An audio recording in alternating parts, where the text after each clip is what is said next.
Je živel Klemen z nadzorne centrale predora Karavanke.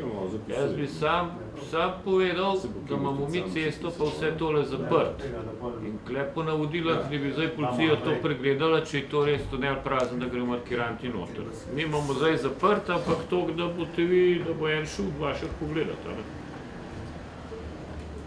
Vela, zdaj zaprt, zdaj ne gre prečekirati tunel pa je. Važi, živijo. Ja, ki tam napisal.